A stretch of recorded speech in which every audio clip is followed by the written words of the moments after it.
안녕하세요. 행운책방입니다. 오늘은 제가 좋아하는 책 한 권을 소개해 드릴까 합니다. 제목 돌파력, 스토아 철학에서 배우는 스스로 운명을 바꾸는 힘, 라이언 홀리데이 지음, 안종설 옮김. 이 책은 명상록의 철학을 접목한 책으로요. 미디어 전략가이자 베스트셀러 작가, 19살에 대학교를 자퇴하고 권력의 법칙을 쓴 로버트 그린의 제자가 된 라이언 홀리데이가 지은 책입니다. 제가 조금 인상 깊었던 부분을 오늘 조금 읽어보도록 하겠습니다. 바로 시작할게요. 장애물 돌파를 위한 3단계. 장애물을 돌파하는 데는 가장 중요한 3단계가 있다. 출발점은 우리의 문제점, 우리의 태도나 접근 방법을 구체적으로 직시하는 단계다. 그 다음은 뜨거운 열정과 창의력을 발휘해 실제로 장애물을 제거함으로써 기회를 만들어내는 단계이며, 마지막은 거듭된 실패와 난관에 대처할 수 있는 내적 자아를 배양하고 유지하는 단계이다. 이 3가지는 서로 밀접히 연관돼 있다. 과정 자체는 단순해 보이지만 단순하다고 해서 쉬운 것은 아니다. 우리는 지금부터 역사와 경제, 문학을 통해 위대한 사람들이 어떻게 이러한 과정을 활용했는지 살펴볼 것이다. 각각의 단계를 거쳐간 구체적인 사례들을 다양한 각도에서 살펴봄으로써 이러한 태도를 배우고 그 독창성을 포착할 수 있을 것이다. 이것은 한쪽 문이 닫힐 때마다 반대편 문을 여는 방법을 발견하는 과정이기도 하다. 또한 우리 선조들의 이야기를 통해 보편적 장애물을 돌파하는 방법, 그리고 그들이 보여준 접근 방법을 우리의 삶에 적용하는 방법을 배우게 될 것이다. 왜냐하면 장애물은 충분히 예측 가능한 것일 뿐만 아니라 기꺼이 포용해야 하는 그 무엇이기도 하기 때문이다. 장애물을 기꺼이 포용한다고? 그렇다. 장애물은 사실상 우리가 자신을 시험하고 새로운 것을 경험하며 나아가 성공을 움켜쥘 수 있는 좋은 기회이기 때문이다. 장애물이 곧 길이다. 감정에 휘둘리지 말라. 미국이 최초로 우주에 인간을 보내기 위한 경쟁에 매달리던 당시 우주비행사를 훈련하면서 다른 무엇보다도 심혈을 기울인 점은 바로 절대 패닉에 잡히지 않는 법을 가르치는 것이었다. 사람이 패닉에 빠지면 실수를 저지르게 마련이다. 시스템을 무시하게 되고 절차와 규정을 외면하며 예정된 궤도를 벗어난다. 상황 대처에 문제가 생기고 사고력을 상실한다. 이는 상황에 대처하기 위한 반응이 아니라 혈관 속을 흐르는 생존 호르몬으로 인한 기계적인 반응일 뿐이다.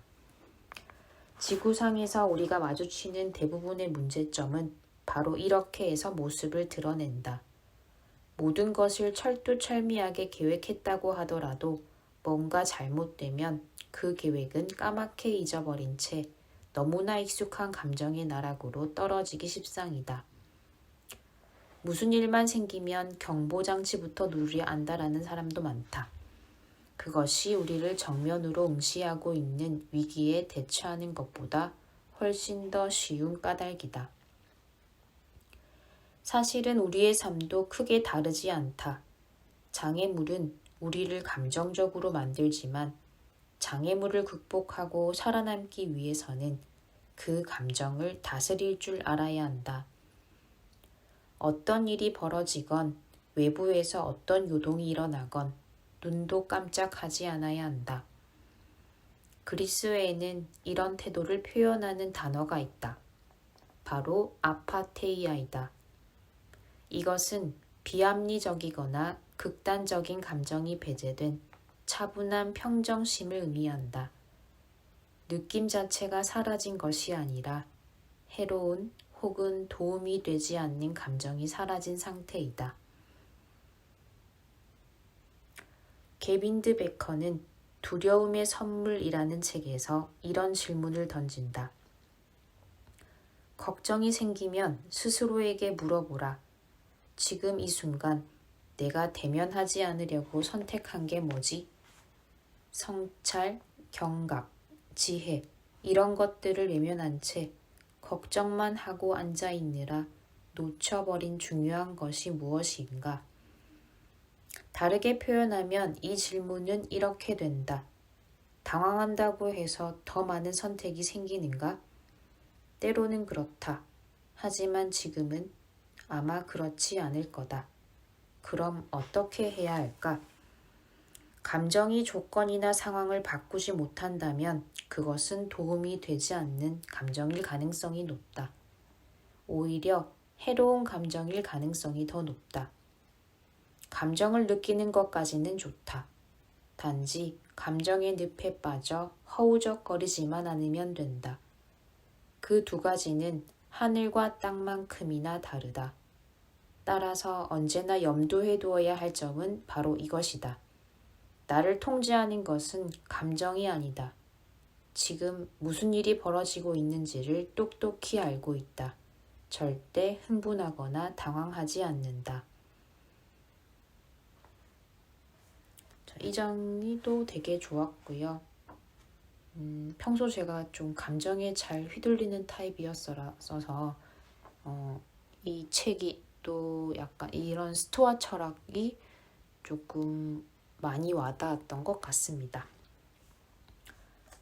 또 다음 장도 읽어보도록 하겠습니다. 일단 시작하고 계속 움직여라. 어밀리아 이어하트는 훌륭한 비행사가 되고 싶었다. 하지만 그때는 아직 1920년대였고 여자는 약하고 무능하기 때문에 비행사가 될 수 없다는 인식이 지배적이었다. 여성이 투표권을 인정받은 지 채 10년도 되지 않은 시대였다. 어밀리아는 비행사로 먹고 살 수가 없어서 사회복지사로 일했다. 그러던 어느 날 전화벨이 울렸다. 전화를 건 남자는 상당히 공격적인 전제 조건을 내세웠다. 최초의 여성 대서양 횡단 비행을 후원하고자 하는 사람이 있다. 우리가 첫 번째 후보자로 점 찍은 여자는 이미 꽁무니를 뺐다. 실은 남성 2명을 당신의 보호자 자격으로 동승시킬 예정이라 당신은 직접 비행기를 조종할 필요가 없다. 그 두 사람에게는 많은 보수를 지급할 계획이지만 당신은 보수를 기대하지 않아도 된다. 아참, 당신은 임무 수행 중에 목숨을 잃을 수도 있다.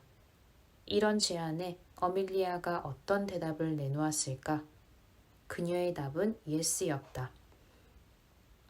가능성에 도전하는 사람들은 이런 기회를 포기하지 않는다. 이것이 뭔가 훌륭한 일, 비행기 조종이든 여성에 대한 편견을 깨는 일이든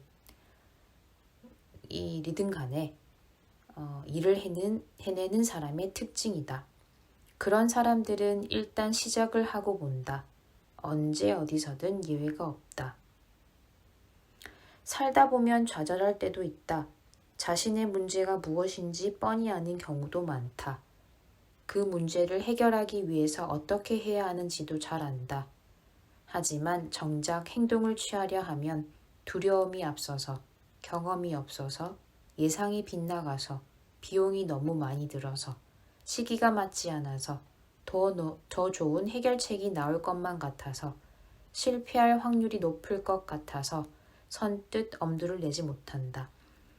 그 결과 어떤 일이 벌어지는지 아는가? 아무 일도 벌어지지 않는다. 아무것도 하지 않기 때문이다. 스스로에게 이렇게 말해보라. 이제 그렇게 주저앉아 있을 때는 지났다고. 바람이 불고 종소리가 울리는 지금 행동을 시작하고 움직여야 한다고.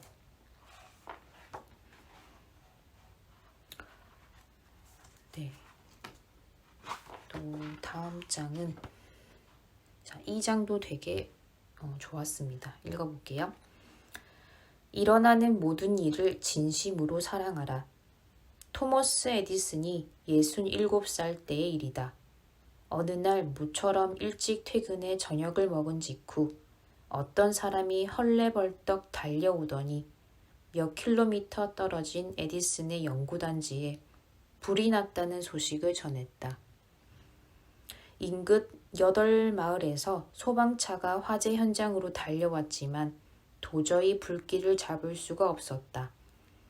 단지 내 여러 건물에 보관된 화학약품 때문에 노랗고 파란 불꽃이 하늘 높이 치솟으며 에디슨이 평생 동안 건설해온 제국을 완전히 집어삼킬 기세였다.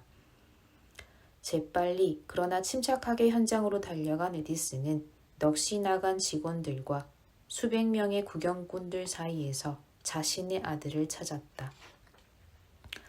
얼른 가서 엄마와 엄마 친구들을 모셔오너라. 에디슨은 어린아이처럼 흥분한 목소리로 말했다. 2번 다시 이런 불구경을 못할 때니까. 뭐라고요? 에디슨은 걱정할 것 없다고 아들을 달랬다. 괜찮다. 이참에 쓰레기를 깨끗이 치울 수 있게 되었어. 상당히 놀라운 반응이 아닐 수 없다. 하지만 가만히 생각을 해보면 이해가 가기도 한다. 에디슨이 어떤 반응을 보였어야 했을까? 눈물을 흘린다? 화를 낸다? 포기하고 집으로 돌아간다? 그런다고 해서 무엇이 달라졌을까? 우리는 이 질문에 답을 안다. 달라질 것은 하나도 없다. 그래서 그는 응석을 부리느라 시간을 낭비하지 않은 것이다. 훌륭한 일을 하기 위해서는 비극과 후퇴를 감당할 수 있어야 한다. 자신이 하는 일을 사랑하고 거기서 파생되는 좋은 점과 안 좋은 점까지도 다 사랑해야 한다. 우리 앞에 일어나는 아주 사소한 일에서도 기쁨을 찾는 방법을 터득해야 한다. 물론 에디슨의 연구단지에 쓰레기만 있었던 것은 아니다. 여러 해에 걸쳐 수집한 소중한 자료들, 시제품들, 연구 결과들이 모두 잿더미가 되었다. 건물들은 불이 나도 끄떡없는 것으로 알려진 콘크리트로 지어졌기 때문에 그 가치에 비해 터무니없이 작은 보험에 가입되어 있을 뿐이었다. 그런 재앙이 닥칠 거라고는 상상도 하지 못했던 에디슨과 그의 투자자들은 실제 피해의 3분의 1을 겨우 보상받았다. 이쯤 되면 누구라도 깊은 상심에 빠지는 게 당연하지만 에디슨은 달랐다. 오히려 더욱 기운이 넘치는 모습이었다. 다음 날 그가 어느 기자에게 말했듯이 그는 이제 너무 늙어서 새 출발을 할 수 없다는 생각은 꿈에도 해보지 않았다. 나는 이런 일을 숱하게 겪었네. 덕분에 지금까지 권태에 빠지지 않고 견뎌왔지. 그로부터 3주가 채 안 되어 공장이 부분적으로 복구되어 가동을 시작했다. 한 달이 지나자 직원들은 그 이전까지 세상이 보지 못한 새로운 제품을 만들어내느라 이교대로 작업에 박차를 가했다.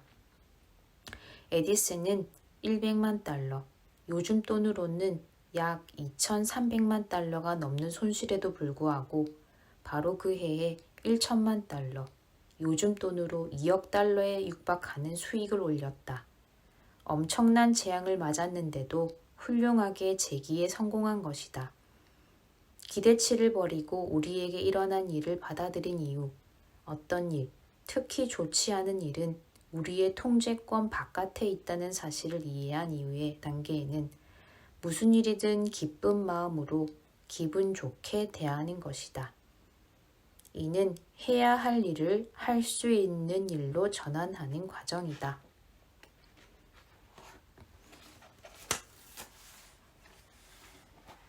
우리에게 일어나는 모든 사건, 모든 상황에 대한 사랑이 중요하다. 우리의 목표는 나는 괜찮다가 아니다. 괜찮은 것 같다도 아니다. 너무너무 기분이 좋다가 되어야 한다. 그 일이 일어났다는 것은 원래부터 일어나도록 예정되어 있다는 뜻이고, 그래서 나는 기쁨을 느낄 수 있어야 한다. 단지 그것을 최대한 활용하기만 하면 된다. 우리에게 어떤 일이 일어날지를 선택할 수는 없지만 일어난 일을 어떻게 받아들일지는 얼마든지 선택할 수 있다. 안 좋게 받아들이는 쪽을 선택해야 하는 이유가 무엇인가? 이왕이면 자기 자신에 대한 깔끔한 결산 보고를 선택해야 한다.